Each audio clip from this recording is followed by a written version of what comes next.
up again, everyone? Red blood, black flag.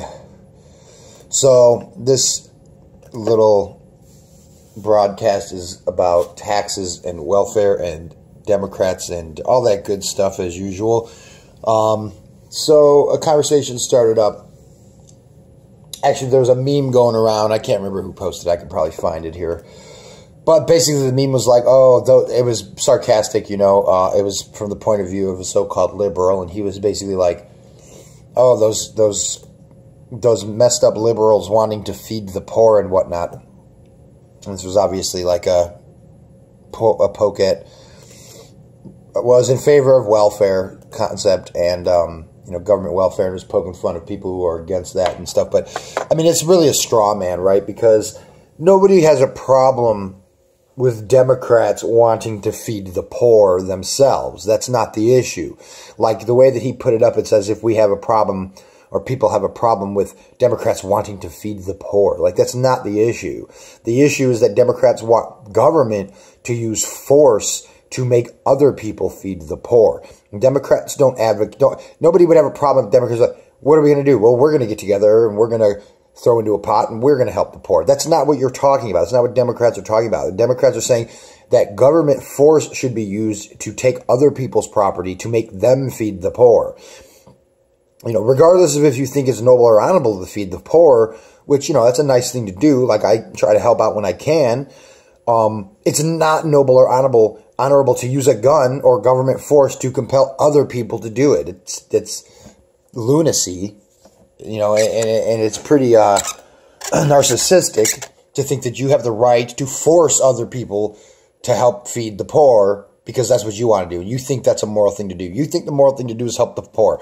I basically agree. That's a good thing to do. It's nice to help people if you can afford it and want to do that. That's your prerogative with your own money. That isn't the issue. Nobody has an issue with Democrats spending their own money on feeding the poor. Never once has that ever come up in any debate. So I don't even know where these people are getting this from. It's just, well, I mean, I know where they are. It's just, you know, that's how they view it. They view that as if you rail against government forced contribution to welfare, they think that you're railing against wanting to help the poor. And that's not it at all, of course.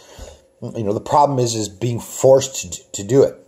And then, so I was, you know, they say I'm looking like I'm selfish because I don't want to pay into welfare. And it's like, I mean, first of all, like I said, I already do, when I can, help people who need it. So, you know, on my own private so-called welfare concept, you know, I'll help who I think needs it, and that's my right to judge who I want to give my money to. You know, just like in every other market transaction, which even Democrats can understand. But they, just like every statist, they have their contradictions that they gloss over because they don't realize what government is. So this person said I was selfish, and I said, well, I mean, right, well, okay, fine, I'm selfish with my own money. So what? What about it? If I'm selfish for wanting to keep my own money, you're greedy for wanting government to use force to take it from me to fulfill your personal ambitions of, quote, feeding the poor.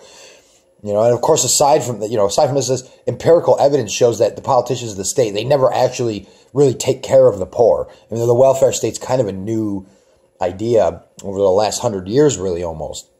But even in the last 100 years, in the last 1,000 years, no matter what politicians say that they're doing this for, it always goes to the same thing. I mean, most of the money that the state collects by force goes to furthering the state's expansion of power through war or the police state or corporate handouts these days and all that. I mean, it's been that way for thousands of years, but they just haven't caught on yet. You know, they still have this delusion that government is our protector and our savior and it's helping us and all this. But I mean, but here's the bottom line, right?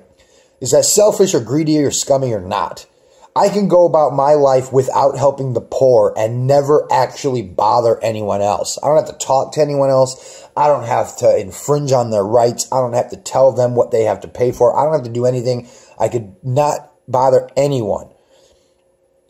But these Democrats, on the other hand, in order to live out their, quote, noble dream of having government force everyone to feed the poor, must naturally advocate that government meddle in everyone's affairs, threaten violence on them, take their property by force, and so on. So who is really selfish? I mean, at least I'm, quote, selfish with my own stuff. Democrats are selfish with everyone else's stuff.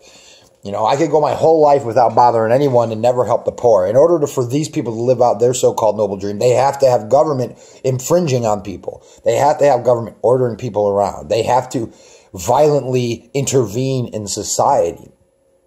And, you know, I mean, sometimes that is okay. Like stopping Nazis from enslaving Jews. That's an okay thing. You could jump in on that one, you know, if we want. That's justified. Stopping oppression is justified. But, you know, I mean, this probably ties into this whole concept of poverty as a result of oppression, which it's really not. I mean, it can be, but it's not inherently, and that's not really what we're talking about. You know, especially as an anarchist, like, we rail against all of that too. We're against corporate subsidies. We're against taxes. You can't be against taxes and not corporate subsidies, right? How are you going to have corporate subsidies without taxes? It doesn't make any sense. So we're against all that stuff. But, you know, when you're having these flyby conversations, person on the internet, especially a person probably, you know, they might not know everything that you believe or your entire position. They just, and most of the time when you say something that they think is in line with what the Republicans believe, they're going to think you're a Republican, and vice versa with the Republicans and Democrats and stuff. So, you know, but it's not, you know, we don't, especially anarchists and libertarians, we don't advocate corporate welfare, and we don't advocate the state taking money from people and forcing some people into poverty, because that is the truth. The state and taxes that, I mean, we know that probably better than most, is that taxes do force people into poverty. And even if you can get a Democrat to accept the one example where all of this money was forcibly extracted from the state and given to these corporations and these banks who made bad investments, you know, we're against that too. But poverty it's almost essentially the natural state, right? When humans came to be and started evolving, it's not like everybody was rich. Communists and leftists might think that because they view that everything was free for the taking. And I mean, not quite everything, but sure, because people were less congregated and there were less people in general, stuff was more abundant, right? But then when scarcity comes into play, property rights are a necessity in order to have a smoothly operating society so that everybody gets what they deserve, hopefully. And we know how to allocate resources in the most fitting way, most consistent with freedom, which would be libertarianism or anarchism or individual property rights, or, you know, group property rights are a thing too, sort of. You know, you can collectivize your resources and share that in a group. As long as it's all your own property, fine.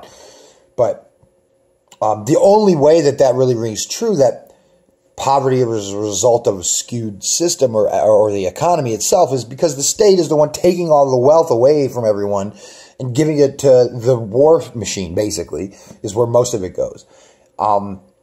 But so it's not really a proper argument for them to say, you know, you owe taxes because the economy is basically what this one person was saying. The economy is crap because of the corporations, essentially, which it's sort of true. It's a half truth, sure. I mean, but that's all spurred on by the state for the most part. It's not like they're railing against fraud specifically. It's mostly just what they call corporate welfare, which, yeah, I'm against that too. Like, I don't think taxes shouldn't even exist, so I can't be in favor of corporate welfare, right? Doesn't make any sense. But I mean, that's just a quick rant about that. It's the problem is not that Democrats want to feed the poor. The problem is that Democrats want government to use violence to take other people's money to so-called feed the poor, which anybody with, you know, any type of brain left and any type of observational skills knows that politicians are not going to help the poor. You know, I mean, it's interesting in these very conversations that'll come up that politicians don't help the poor. Well, they give all the money to the corporations. If they would just give it to the poor, but that's not the point. The argument is against the violence that is inherent to this concept of government welfare, because government uses violence to collect its money. That's how it gets its money. So, you know, straw man argument put forth by them. I'm not against you guys feeding the poor. I'm against government using force to compel other people to feed the poor. If you want to feed the poor, that's your right and your prerogative, but you don't have the right to use violence to compel anyone else to do so.